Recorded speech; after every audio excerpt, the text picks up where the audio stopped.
July 25 Karthigai Deepam serial வரக்கூடிய எபிசோட்ல என்ன நடக்க போகுது அப்படின்னு பார்க்கலாம். உங்களுக்கு இந்த வீடியோ பிடிச்சிருந்தது அப்படின்னா மறக்காம இந்த சேனலை சப்ஸ்கிரைப் பண்ணிக்கோங்க. தீபாவுடைய ஆசையை நிறைவேற்றுறதுக்காக தான் ரம்யா இப்படியெல்லாம் பண்ணிட்டா அப்படின்னு இன்னும் ரம்யாவுக்கு ஃபுல் சப்போர்ட்டாக இருக்கிறாங்க அபிராமி.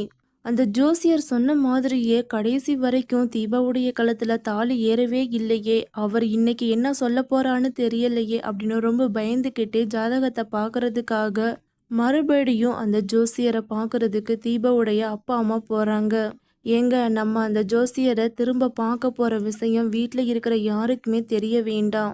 இல்லைன்னா தீபாவுக்கு இருக்கிற பிரச்சனை வீட்டில் இருக்கிற எல்லாருக்குமே தெரிஞ்சா ரொம்ப கஷ்டப்படுவாங்க. நம்ம வெளியே கடை வரைக்கும் போயிட்டு வரோம் அப்படின்னு சொல்லிட்டு போயிட்டு வந்தாரலாம் அப்படின்னு சொல்கிறாங்க. சரி ஜானகி, நீ ஒன்றும் பயப்படாத, எதுவாக இருந்தாலும் சமாளிச்சுக்கலாம் அப்படின்னு 2 பேருமே வீட்டை விட்டு கிளம்புறாங்க. அப்போ தான் தீபா வர்றாங்க. அப்பா, மறுபடியும் நீங்கள் எங்கே போகிறீங்க? நேற்று தான் ஜாதகம் பார்த்து நல்ல நேரம் குறிச்சிட்டு வந்தீங்க, இப்போ எங்கே போகிறீங்க அப்படின்னு கேட்குறாங்க. இல்லைம்மா தீபா, இனி எனக்கு கொஞ்சம் டேப்லெட்லாம் வாங்கணும், வீட்டுக்குள்ளேயே இருக்கிறதுக்கு ரொம்ப போர் அடிக்குதுன்னு உங்கள் அம்மா சொன்னா, அதனால நாங்கள் 2 பேரும் இப்படியே வாக்கிங் போயிட்டு வந்தாரோம் அப்படின்னு சொல்கிறாங்க. சரிப்பா, போயிட்டு சீக்கிரமாக வந்துருங்க, பார்த்து பத்திரமா போயிட்டு வாங்க அப்படின்னு சொல்லி தீபா அனுப்பி வைக்கிறாங்க. அப்போதான் மைதிலி வர்றாங்க. மாமா, 2 பேரையுமே வாக்கிங் போறீன்னு சொல்லிட்டு எதுக்காக கையில் கட்டப்பை எடுத்துகிட்டு போகிறீங்க அப்படின்னு கேட்குறாங்க. அதெல்லாம் ஒன்றும் இல்லைம்மா, இனி எனக்கு மாத்திரை வாங்கணும், உங்கள் அத்தைக்கும் ஒரு சில பொருளெல்லாம் வாங்கணும்னு சொன்னோம், அப்படியே நடந்து போயிட்டு நாங்கள் வாங்கிட்டு வந்தாரோம் அப்படின்னு சொல்லிட்டு ஏதோ காரணம் சொல்லி அங்கேருந்து கிளம்பிடுறாங்க.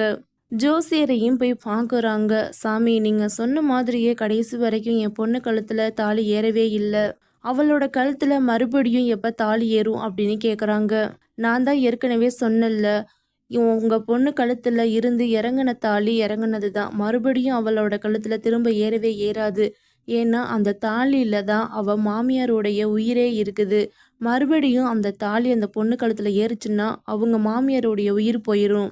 ஆனால் அந்த தாலி வேற ஒரு பொண்ணு கழுத்தில் ஏறுனா அவங்களுடைய உயிர் போகாது அப்படின்னு சொல்கிறாங்க.